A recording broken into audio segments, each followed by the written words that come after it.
ఓం శుభంకర్యే నమః. నిఖిల శ్రేయోదాయని సర్వకార్య సిద్ధిప్రద పరబ్రహ్మస్వరూపిణి శుభంకరీ నమోస్తుతే. వక్రతుండ మహాకాయ సూర్యకోటి సమప్రభ నిర్విఘ్నం గురుమే దేవ సర్వకార్యేషు సర్వదా. గురుబ్రహ్మా గురుర్విష్ణు గురుర్దేవో మహేశ్వరః గురుః సాక్షాత్ పరబ్రహ్మ తస్మై శ్రీ గురవే నమః.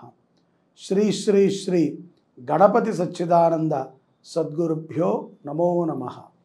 జనవరి నెలలో కర్కాటక రాశి వారికి ఉన్నటువంటి గోచార ఫలితాలను తెలియజేస్తున్నాము. శ్రద్ధగా ఆలకించండి. ఈ యొక్క మాసములో కర్కాటక రాశి వారికి బుధుడి యొక్క అనుగ్రహము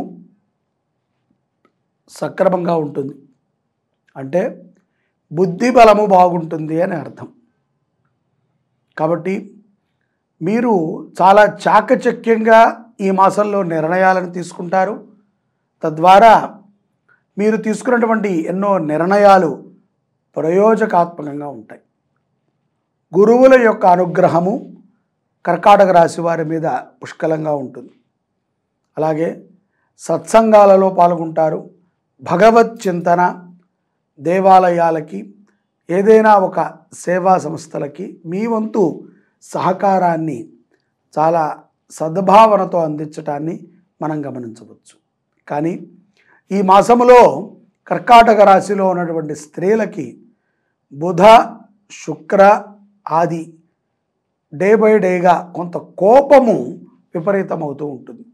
అది కూడా మీరు ఆలోచించే విధానము మీకు నచ్చక, ఒక్కొక్కసారి మీకు ఇప్పుడే మంచి అనిపిస్తుంది, మళ్ళీ ఇప్పటికే అది చెడుగా కనబడుతూ ఉంటుంది. మీరు తీసుకునేటువంటి కొన్ని నిర్ణయాలు కూడా కొంత ఇబ్బందిదాయకంగా ఉంటాయి. కాబట్టి స్త్రీలు అంటే ఏ పని లేదు హౌస్ వైఫ్స్గా ఉన్నటువంటి స్త్రీలు తొందరపాటుతో ఎటువంటి నిర్ణయాలని కూడా తీసుకోవద్దు. వ్యాపారం పెట్టడము కానీ, ఏదైనా వ్యవహారంలో మీ వంతు సహకారాన్ని అందించటంలో కానీ తొందరపాటు నిర్ణయాలు కర్కాటక రాశి స్త్రీలకి పనికిరావు. అలాగే ఉద్యోగస్తులు కూడా తాము చేసేటువంటి ఉద్యోగ విషయాలలో చాలా చాకచక్యంగా ఉంటారు. ఎంతో సృజనాత్మకంగా వ్యవహరించటాన్ని మనం గమనించవచ్చు. ప్రశంసలు అందుతాయి. ఉద్యోగంలో కొంత ఎదుగుదల కూడా ఉంటుంది. వ్యాపారస్తులకి కూడా ఈ యొక్క జనవరి మాసములో మీ వ్యాపారానికి సంబంధించి ఉన్నటువంటి చిన్నపాటి అడ్డంకుల తొలగి ప్రశాంతత అయితే లభిస్తుంది. ఇక్కడ కర్కాటక రాశి వారిలో మనం గమనించాల్సినటువంటి విషయం ఏంటంటే వారు ఎంత ఉంటే అంతలో తృప్తిగా సంతృప్తిగా జీవనాన్ని గడపటాన్ని మనం గమనించవచ్చు. ఇక్కడ విద్యార్థులు కూడా చెడు వ్యసనాలు ఉన్నటువంటి స్నేహితులని దూరంగా పెట్టండి. వారితో గొడవ పడవద్దు. చాకచక్యంగా వారిని మీ స్నేహం నుంచి తప్పించుకొని మీరు సుఖంగా ఉండండి. ఆడవాళ్ళు చాలా ధైర్యంగా ఉండాలి. విద్యార్థులు అధైర్యపడకండి. ఈ యొక్క పరీక్షలలో కానీ ఇతర పోటీలలో కానీ ఒకరు ముందు ఉంటేనే వెనకాల ఉన్నటువంటి వారందరూ కొంత ధైర్యంగా ఉండగలుగుతారు. అంటే ఎవరికో ఒకళ్ళకి గెలుపు ఉంటుంది, తప్పదు. అందరూ గెలిచారు అనటం కంటే ఒకళ్ళు గెలిచారు అని అనటము ప్రోత్సాహకంగా ఉంటుంది. కొంతమంది దీన్ని అవమానంగా తీసుకుని వారు ఛాలెంజ్గా తీసుకుని జీవనాన్ని గడుపుతూ ఉంటారు. విద్యార్థులలో ఆ ఛాలెంజ్నెస్ ఈ మాసంలో మనం గమనించవచ్చు. కొత్త కొత్త ఆలోచనలను చేస్తూ ఉంటారు. విదేశాలలో ఉన్నటువంటి కర్కాటక రాశి జాతకం వారికి ఇంతకాలము వారి కుటుంబంలో ఎవరూ చేయనటువంటి కొన్ని వ్యాపారాలలో వాళ్ళు వెళ్ళి పెడతారు. తస్మాత్ జాగ్రత్తగా ఉండాలి. జాతక పరిశీలన చేయించుకుని ఉపయుక్తమయ్యి నష్టము చెవి చూడనప్పుడే ఆ పనిని చేయండి. ఏ పనైనా డబ్బుంటే మనం చేయవచ్చునేమో, కానీ కొన్ని విషయాలలో మనము మనస్సుని, శ్రద్ధని, మన సమయాన్ని కూడా పెట్టాలి. ఈ విషయాన్ని విదేశాలలో ఉన్నటువంటి కర్కాటక రాశి వారు గుర్తుపెట్టుకోండి. అలాగే ఆరోగ్య విషయంలో మీరు తీసుకునేటువంటి ఒక నిర్ణయము రానున్న రోజుల్లో మిమ్మల్ని దీర్ఘాయుష్మంతులను చేస్తుంది. ఎన్నో ప్రమాదాల నుంచి బయట వేస్తుంది. అతిగా వ్యాయామం చేసేటువంటి కర్కాటక రాశి జాతకులు తస్మాత్ జాగ్రత్తగా ఉండాలి. సకాలంలో భోజనము చేయాలి. ఒక్కొక్క సందర్భంలో సకాలంలో భోజనం అందినప్పటికీ కూడా చిరాకుతోనో బద్ధకంతోనో తినటం మానేసి కొన్ని రోగాలని తెచ్చిపెట్టుకుంటారు. కాబట్టి సకాలంలో భోజనం చేయటం అనేటువంటిది కర్కాటక రాశి వారికి మంచి ఆరోగ్యాన్ని ఇవ్వడానికి ఉపయుక్తమవుతుంది. ఈ యొక్క పౌర్ణమి తరువాత కర్కాటక రాశి వారికి సోషల్ మీడియా రంగంలో బాగా రాణిస్తారు. మంచి గుర్తింపు లభిస్తుంది. అలాగే కొంతమంది ఎవరైతే కనుక కర్కాటక రాశిలో ఉన్నటువంటి రాజకీయ నాయకులు కానీ సెలబ్రిటీస్కి కానీ కొంత అవమానమయ్యేటువంటి సందర్భాలు కూడా ఈ పౌర్ణమి తర్వాత గోచరిస్తున్నాయి. కుటుంబంలో అప్రశాంతత ఏర్పడుతుంది. చీలికని మనం చూడవచ్చు. అలాగే కొన్ని అసందర్భమైనటువంటి మాటలని రాజకీయ నాయకులు మాట్లాడి తమకి ఉన్నటువంటి ఏదైతే కనుక ఒక మంచి ఫాలోయింగ్ ఉందో వాటిని తగ్గించుకోవాల్సి వస్తుంది. కోపము అహంకారము మనిషిని పడివేస్తుంది అనటంలో ఎటువంటి అతిశయోక్తి లేదు. ఎందుకంటే డబ్బుందనో అహంకారమో పదవి ఉన్నది అని చెప్పి అహంకారం ద్వారానో మనం అందరినీ కూడా చాలా తక్కువగా మాట్లాడుతూ ఉంటాం.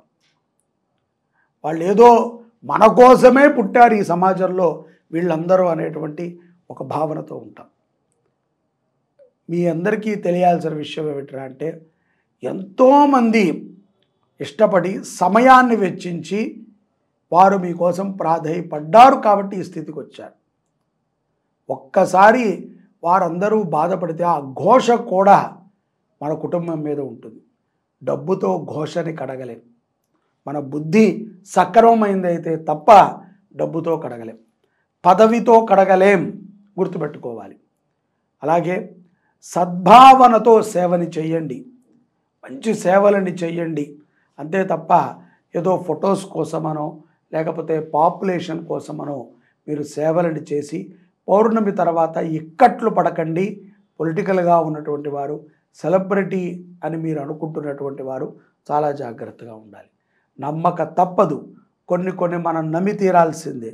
మన కంటి ముందు జరిగేది ఏది కూడా ఒక్కొక్కసారి మన కళ్ళు, మన చుట్టూ ఉన్నటువంటి యాంబిషన్ కూడా మనల్ని మోసం చేసేటువంటి సందర్భాలు ఉంటాయి.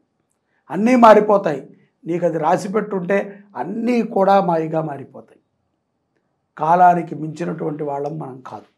కాబట్టి జాగ్రత్తగా ఉండాలి. ఆరోగ్య విషయంలో పెద్దలకి మంచి సలహాలను ఇస్తూ ఉండాలి. పరామర్శలు కొంత పెరిగేటువంటి సందర్భము మాసాంతములో కర్కాటక రాశి వారికి గోచరించి ఉన్నాయి. అలాగే నూతన విద్యాలయాలని కూడా కొంతమంది కర్కాటక రాశిలో ఉన్నటువంటి వారు చిన్నపాటి సంస్థనైనా సరే ఈ యొక్క జనవరిలో మాసాంతరంలో తప్పకుండా ప్రారంభిస్తారు. సెంటిమెంట్ మీద మీకున్నటువంటి అభిప్రాయాలు కూడా మారతాయి. కుటుంబాన్ని గౌరవించండి. సంఘములో మనని అభిమానించేటువంటి వారికి సమయాన్ని ఇవ్వండి. అది ఒక వరము, అంతే తప్ప ఎదుటవాడి అవసరం కాదు. ఆ వరాన్ని మనం అనుభవించగలగాలి. దాన్ని మనము ఎదుటవాడి అవసరమో అని అనుకున్నాము అంటే తప్పకుండా కాలం సమాధానం చెప్తుంది. అనవసరమైనటువంటి పంచాయతీలకు వెళ్ళాల్సి వస్తుంది. న్యాయ వ్యవస్థతో మీరు ఎంత పోరాడినా మీ పతనము ఉంది అంటే మీరు పతించక తప్పదు. కాబట్టి జాగ్రత్తగా ఉండాలి. ప్రభుత్వాన్ని మనం గౌరవిస్తూ ఉండాలి. నాయకులని గౌరవించాలి. అధికారులను ముఖ్యంగా హేళన చేయకూడదు. వారి వారి యొక్క వ్యాపారాలు, వ్యవస్థలు అన్నీ కూడా సక్రమంగా జరుగుతున్నాయంటే అధికారులు ఉన్నారు. ఈ విషయాన్ని మనం మర్చిపోకూడదు. డబ్బుతో ప్రతిదానిని మనం కొలమానం చేయలేమంటారు కదా, అవి ఈ విషయాలే. కర్కాటక రాశి జాతకులు ఈ యొక్క జనవరి మాసములో దుర్గామ్మవారిని ఆరాధన చేయటము, అలాగే శుక్రవారము పూట నిమ్మకాయ పులిహారని అమ్మవారికి నైవేద్యంగా పెట్టి 10 మందికి పంచిపెట్టడము, ఆహారంగా పెట్టడము మంచిది. నిమ్మకాయల యొక్క మాల అమ్మవారికి సమర్పణం చేయటం ద్వారా ఎన్నో ఎన్నో సమస్యలకి పరిష్కారం లభిస్తుంది. అలాగే శుక్రవారము పూట చింతపండు కానీ నిమ్మకాయ కానీ ఇత్యాది పులుపు పదార్థములతో చేసినటువంటి ప్రసాదాన్ని అమ్మవారికి పెట్టి ఆ యొక్క ప్రసాదాన్ని పంచిపెట్టండి. శుక్రవారం పూట అన్నదానము కూడా చెయ్యండి. కర్కాటక రాశి వారు ఎన్నో గొప్ప విజయాలని పొందుతారు. సర్వే జనాః సుఖినో భవంతు. శ్రీ శుభంకర్యై నమః.